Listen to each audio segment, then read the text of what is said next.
জানাবো উপজেলা পরিষদ নির্বাচনের খবর। এই মুহূর্তে রয়েছি রংপুর সদর উপজেলায়। যদিও রংপুর জেলায় আজকে দুটি উপজেলা নির্বাচন হচ্ছে, সদর এবং গঙ্গাচড়ায়। আমরা সকাল থেকে দেখেছি ভোটের মাঠ ঘুরে কেন্দ্রগুলোতে অন্যান্য উপজেলা নির্বাচনের কে যদি আমরা বিচার করে দেখি, তো আজকের নির্বাচনে মানুষের উপস্থিতি অনেকটা বেশি। আপনি দেখতে পাচ্ছেন যে কেন্দ্রের বাইরে উৎসুক জনতা যেমন রয়েছে, তেমনি কিন্তু ভোটারও রয়েছে।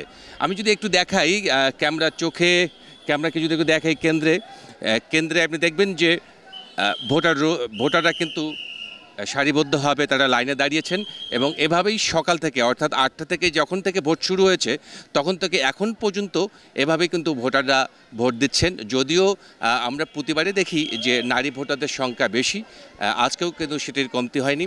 নারী ভোটাররাও যেমন আসছে সেরকম পাশাপাশি আসছে কিন্তু পুরুষ ভোটাররাও। আর আইনশৃঙ্খলার কথা যদি বলি, 5 স্তরের নিরাপত্তা বলয় তৈরি করেছে নির্বাচন কমিশন। তারা বলছেন যে সব ধরনের ব্যবস্থা তারা রেখেছেন অবাধ সুষ্ঠু নির্বাচন সম্পন্ন করতে। কোনো ধরনের প্রভাব বিস্তার করা চলবে না, এ ধরনের কথাও তারা জানিয়েছেন। প্রার্থী যত শক্তিশালী হোক না কেন, ভোটের মাঠ তারা শান্তি রাখবেন। একটু তথ্য দিতে চাই, রংপুরের যে সদর উপজেলা রয়েছে সেই সদর উপজেলায় ইউনিয়ন রয়েছে 5টি, ভোটার রয়েছে 1,37,710 জন, আর কেন্দ্র রয়েছে 61টি। 8 চেয়ারম্যান, 7 ভাইস চেয়ারম্যান এবং সংরক্ষিত 3 সহ এখানে প্রতিদ্বন্দ্বিতা করছেন 19 জন প্রার্থী। এছাড়া যে গঙ্গাচড়া উপজেলা রয়েছে সেটি 9টি ইউনিয়ন রয়েছে। 9টি ইউনিয়নের মধ্যে 7টি কিন্তু তিস্তা নদী বেষ্টিত ইউনিয়ন।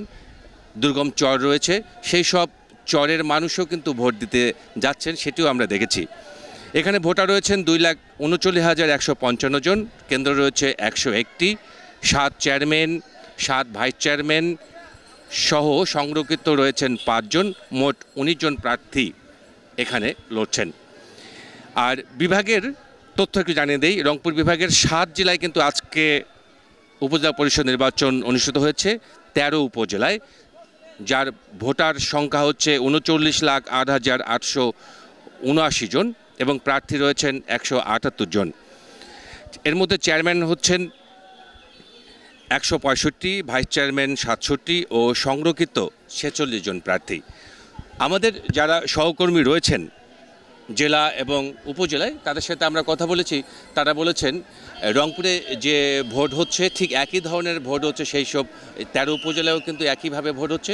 এখন পর্যন্ত কোথাও কোনো ধরনের অপ্রীতিকর ঘটনার খবর পাওয়া যায়নি। অনেকটা আনন্দ উৎসব রয়েছে এবং বেলা যত বাড়ছে তত কিন্তু ভোটারদের উপস্থিতিও বাড়ছে কেন্দ্রগুলোতে। এবং যে আইনশৃঙ্খলা বাহিনী তারাও খুব নজরদারিতে রেখেছেন, যে কোনো মূল্যেই হোক না কেন অবাধ সুষ্ঠু নিরপেক্ষ এবং শান্তি নির্বাচন তারা উপহার দিতে চান।